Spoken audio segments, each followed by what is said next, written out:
നമസ്കാരം.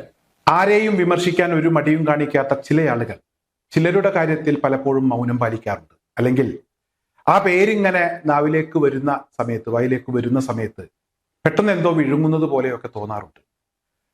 അതിലൊരാളാണ്, ഈ വിമർശിക്കാൻ മടി കാണിക്കാത്ത ഒരു വ്യക്തിയാണ് നമ്മുടെ റിപ്പോർട്ടർ ചാനലിന്റെ ഉടമ ആന്റോ അഗസ്റ്റിൻ.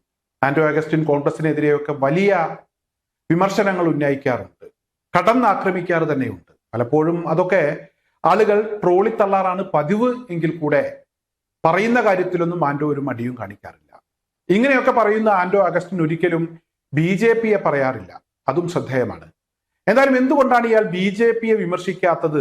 BJPക്കെതിരെ എന്തുകൊണ്ടാണ് മൗനം പാലിക്കുന്നത്? അല്ലെങ്കിൽ BJPയുടെ പേര് നാവിൻ തുമ്പിലേക്ക് വരുന്ന സമയത്ത് എന്തോ പഴം വിഴുങ്ങിയ ഒരു അവസ്ഥയിലേക്ക് പലപ്പോഴും ഇയാൾ പോകാറുണ്ട്. അത് എന്തുകൊണ്ടാണ് എന്ന് പലപ്പോഴും ഞാൻ ചിന്തിക്കാറുണ്ട്. എന്തായാലും അതിനൊരു ഉത്തരം ഇന്ന് ഫേസ്ബുക്ക് തന്നെ തന്നു എന്നുള്ളതാണ്.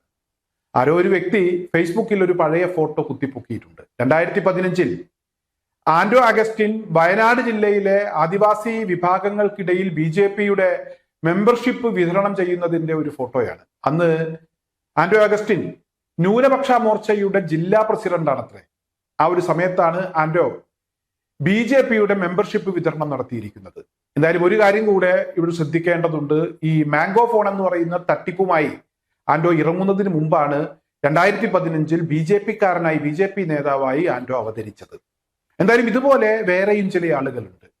അത് മറുനാടൻ ഷാജനാണ്. പലപ്പോഴും ഷാജൻ എല്ലാവരെയും ശക്തമായി തന്നെ വിമർശിക്കാറുണ്ട്, കടന്നാക്രമിക്കാറുണ്ട്. എന്നാൽ ചില പേരുകൾ ഷാജന്റെ നാവിൻ തുമ്പത്ത് വരുമ്പോൾ ഷാജനും ഇതുപോലെ പഴം വിഴുങ്ങിയ ഒരു അവസ്ഥയിലേക്ക് പോകാറുണ്ട്. എന്തായാലും ഷാജന്റെ നാവിൻ തുമ്പിൽ നമ്മുടെ ജോൺ ബ്രിട്ടാസ് MP പേര് വരുമ്പോഴാണ്, അല്ലെങ്കിൽ അത്തരത്തിലുള്ള ചില ആളുകളുടെ പേരൊക്കെ വരുമ്പോഴാണ് ഷാജൻ ഇങ്ങനെ പഴം വിഴുങ്ങിയ അവസ്ഥയിലേക്ക് പോകാറുള്ളത്. ജോൺ ബ്രിട്ടാസ് MP എന്ന് പറഞ്ഞാൽ അദ്ദേഹം ഒരു മാധ്യമ പ്രവർത്തകനാണ്. ആ ഒരു മേഖലയിൽ നന്നായി തിളങ്ങിയ വ്യക്തിയാണ്.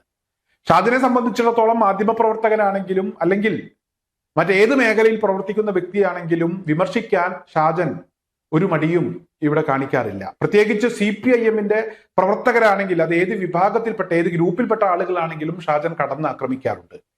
ഇവിടെ ജോൺ ബ്രിട്ടാസ് ഷാജനെ സംബന്ധിച്ചിടത്തോളം ഷാജന്റെ വിമർശനങ്ങൾക്ക് എന്തുകൊണ്ടും അർഹനാണ്. അദ്ദേഹം പിണറായി പക്ഷക്കാരനാണ്.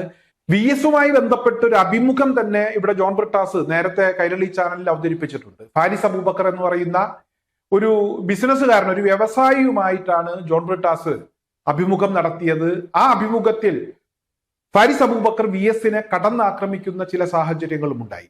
ഏതായാലും പാർട്ടിയുടെ ഉടമസ്ഥതയിലുള്ള ചാനലിൽ VS അച്യുതാനന്ദനെ ഫാരിസ് അബൂബക്കറിനെ കൊണ്ട് തെറി വിളിപ്പിച്ചു, അല്ലെങ്കിൽ കടന്നാക്രമിക്കാൻ പ്രേരിപ്പിച്ചു, അത് ജോൺ ബ്രിട്ടാസിന്റെ പണിയാണ് എന്നൊക്കെയുള്ള ചില പ്രതികരണങ്ങൾ, ചില എതിർപ്പുകൾ ജോൺ ബ്രിട്ടാസിനെതിരെ അന്നുണ്ടായിരുന്നു. എന്തായാലും ഇവിടെ പിണറായിക്കെതിരെ ശക്തമായി നിലകൊള്ളുന്ന ഒരു വ്യക്തിയാണ് ഷാജൻ സ്കറിയ.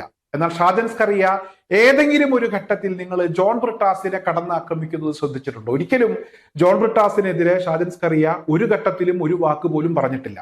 മറ്റെല്ലാ ചാനലുകാരെയും അതുപോലെ തന്നെ CPMകാരെയും ഇനി BJPക്കാരെ വരെ ഷാജൻ സ്കറിയ എതിർക്കാറുണ്ട്. പലപ്പോഴും അവർക്കെതിരെയൊക്കെ പല ആക്ഷേപങ്ങളും ഷാജൻ ഉന്നയിക്കാറുണ്ട്.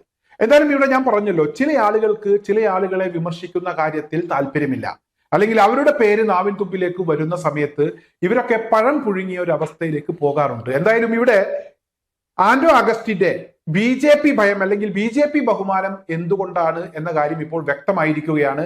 ഇനി ഷാജന്റെ ജോൺ ബ്രിട്ടാസ് പ്രണയം കൂടെയാണ് അറിയാനുള്ളത്. അധികം വൈകാതെ അതിനെക്കുറിച്ചും നമുക്കൊരു രൂപമുണ്ടാകും എന്ന് തന്നെയാണ് ഇപ്പോഴത്തെ സാഹചര്യത്തിൽ പ്രതീക്ഷിക്കാൻ കഴിയുന്നത്.